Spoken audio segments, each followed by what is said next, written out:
iwájú làwọn èèyàn rí wọn mọ tó ṣẹlẹ̀ ní ẹ̀yìn.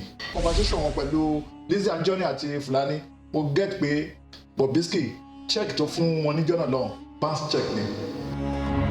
tí Bobrisky bá mọ̀ pé lóòótọ́ òun fún wọn lówó kó bọ́ síta kí gbogbo ayé gbọ́ kó jáde síta pé lóòótọ́ òun fún àfáàyàn lówó.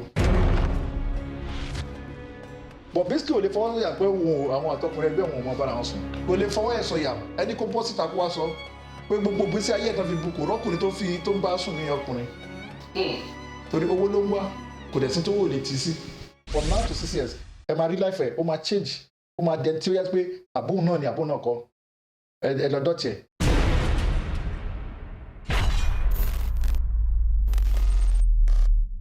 gbé a rí pé iwájú làwọn èèyàn rí wọn mọ tó ṣẹlẹ̀ ní ẹ̀yìn nítorí wàá bẹ̀ nípa ọ̀rọ̀ Fulani àti àfáàwà Fulani àti Bobrisky. lóòótọ́ nígbà tí program ẹ̀ fẹ́ bẹ̀rẹ̀ wọ́n fẹ́ fi Lizzy Anjorin jẹ oyè mo wà lára àwọn tó bú wọn to even especially àfáà Fulani mo wà lára wọn but later tí mo wá padà find out fúnra mi àti tí mo gbọ́ nínú conversation wọn pẹ̀lú Lizzy Anjorin àti Fulani mo get pé Bobrisky check tó fún wọn níjọ́ náà lọ́hùn bounce check ni. bounce check ni. yeah. ha. kò fún wọn lówó. kò fún wọn lówó. yeah. torí pé ńgbà tí Lizzy fẹ́ jẹ́ kí ni ó sọ fún Fulani pé òun fẹ́ invite Bobrisky Fulani dẹ̀ jẹ́ kó yé wọn pé tó wow mi ò fẹ́ kó múra bó ṣe máa múra bí obìnrin yẹn wá tó bá fẹ́ wá o kó múra bí ọkùnrin ni. Lizzy dẹ̀ sọ fún Shehu Fulani jọ́nà lọ́hùn pé kò ní dírẹ́sì ó máa sọ fún kò ní dírẹ́sì anyhow wá. Pàtó dẹ̀ máa wá lóòótọ́ sí òde yẹn it's like ó dress gẹ́gẹ́ bí obìnrin. So according to bó ṣe lọ torí kólé hákù wàlà ọ̀ká náà mú rùn kí wọ́n sọ òdodo ọ̀rọ̀ kódà bó já sí pé òdodo ọ̀rọ̀ yẹn ó korò ni. Wọ́n pe Bobrisky according to Shehu Fulani wọ́n bá Bobrisky sọ̀rọ̀ dáadáa pé ìwà tó ń wù yìí ò dáa bó ṣe ń dírẹ́sì yìí kò bá ẹ̀sìn Islam mu Idris lórúkọ ẹ̀ Ọlọ́run kọ gbogbo ìwà yìí ó dẹ̀ promise wọn pé òun máa change so wọ́n sì bọ́ ságbó nìyẹn pàtó dẹ̀ bọ́ ságbó tán donate owó níjọ́ náà lọ́hùn ariwo tí àwọn èèyàn fi blame Shehu Fulani níjọ́ náà ni pé dùwé tí wọ́n ṣe kàrà òun láti gba owó yẹn jọ́nà lọ́hùn ẹ bá ṣá everybody tó bá wo fídíò yẹn yóò rí pé ńgbà tí. Idris sorry Bobrisky owó olólùfẹ́ fún wa fún mosque tá a fẹ́ kọ́ olólùfẹ́ fún wa fún mosque tá a fẹ́ kọ́ wa ní 500,000 naira.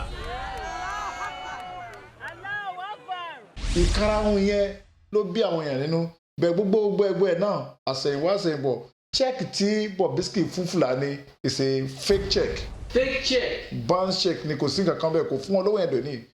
tí Bobrisky bá mọ̀ pé lóòótọ́ òun fún wọn lówó kó bọ́ síta kí gbogbo ayé gbọ́. kó jáde síta pé lóòótọ́ òun fún àfáàyàn lówó. ó wá lè náwó fún àfáàyàn ní underground o pé ẹ mọ̀ gẹ́gẹ́ bí ọ̀nà Islam tí yẹn bá ṣàdúrà fún yàn yẹn máa ń fún yàn ní owó ó lè fowó sí wọn lápò jọ́nà lọ́hùn o èèyàn ò rí yàn bẹ́ẹ̀ tí yí tó jẹ́ pé ó padà mú àbùkù wá fún everybody it's not more there's no money there.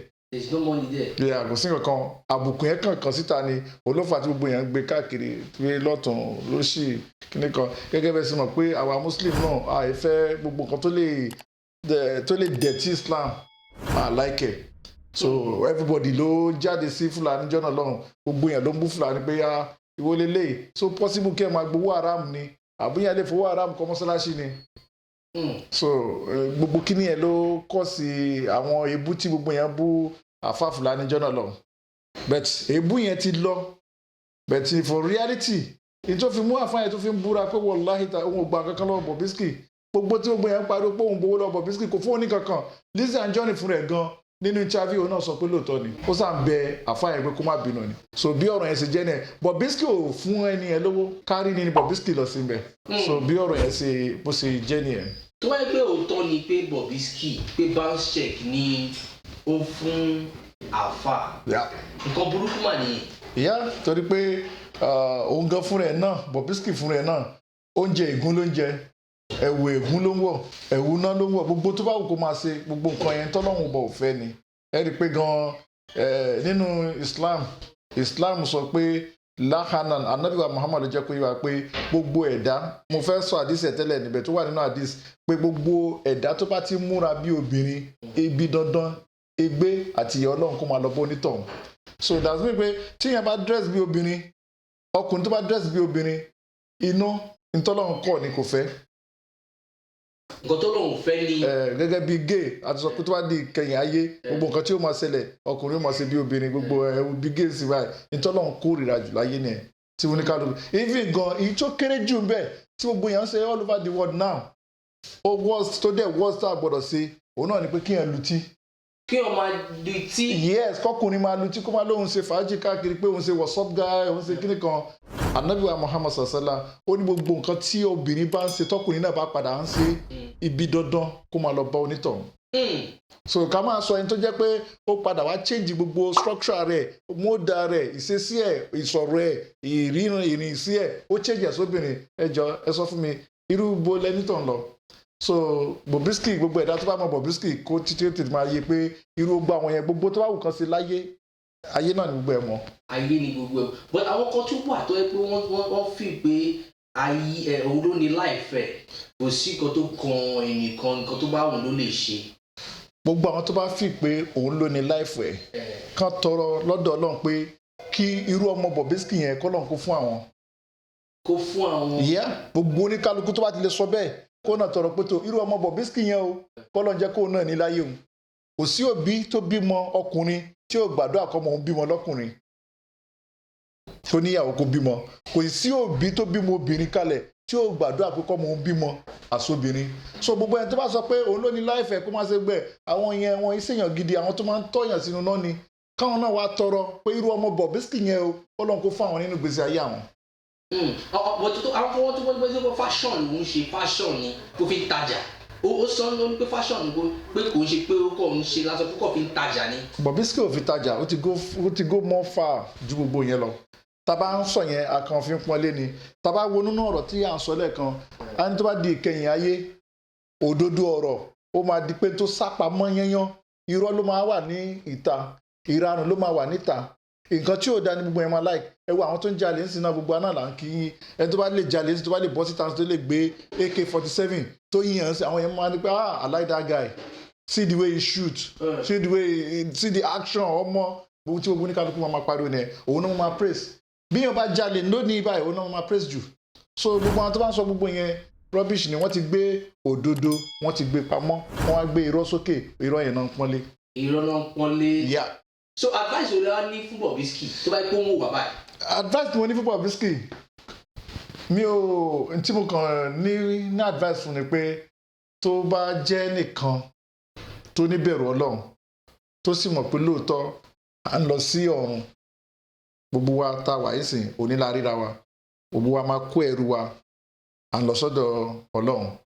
So tí yẹn bá dẹ̀ sí láyé òun náà máa béèrè lọ́wọ́ ẹ̀ níjọ́ àlùkìyámọ̀ kó tètè filẹ̀ kó lọ túbá.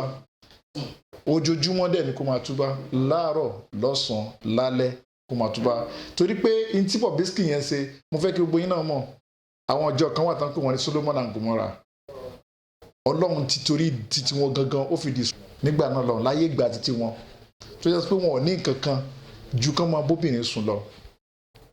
So ìbínú yẹn lọ́lọ́run wá ṣe tó fi bínú pé tó mo fún yín lóbìnrin kékeré máa bóbìnrin sùn, ọkùnrin lẹ́wọ́ alẹ́ fẹ́ bá sùn. Even gan Ọlọ́run rán angel lọ síbẹ̀, angel yẹn gan ó dàbí pé wọ́n ń wá náà àti bá angel yẹn gan sùn.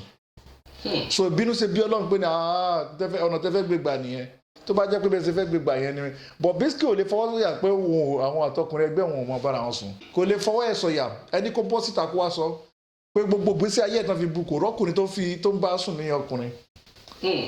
Torí owó ló ń wá kò dẹ̀ sí tó wò lè tì í sí.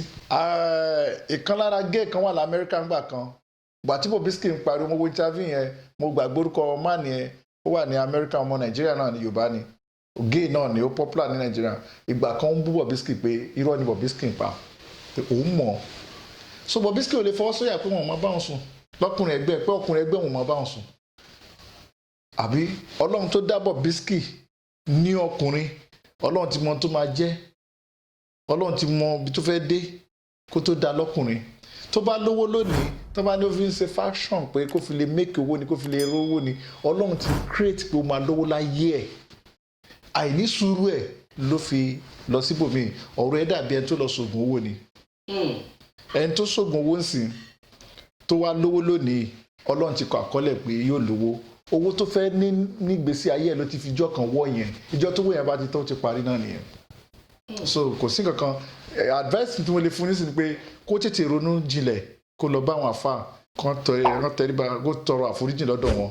Ó ti sọ pé òun ò ṣe Muslim, kà nínú interview rẹ̀. Ó ní òun ti kúrò ní Muslim pé Christian lòun. So kó lọ bá àwọn Christian tó bá yẹ pé àwọn wòlíì ni kó lọ bá wọn kán bá tọrọ àforíjì pẹ̀lú ọ̀pọ̀lọpọ̀ àwẹ̀ kó fara yílẹ̀ dáadáa kí Ọlọ́run lè foríjì. Àmọ́ ilé tó ń ṣe yìí ẹ máa wò ó, mo fún gbogbo all Nigeria mo fún Nigeria ní 6 years for now. Ẹ máa rí life ẹ̀ tí ò bá tètè jáwọ́. Yeah. 6 years from now. 6 years now from now mo fẹ́ kí o gbóyin dọ́tí ẹ̀ from now to 6 years ẹ máa rí life ẹ̀ ó máa change ó máa dẹni tí ó yẹ pé àbóhùn náà ni àbóhùn náà kọ́ ẹ lọ dọ́tí ẹ̀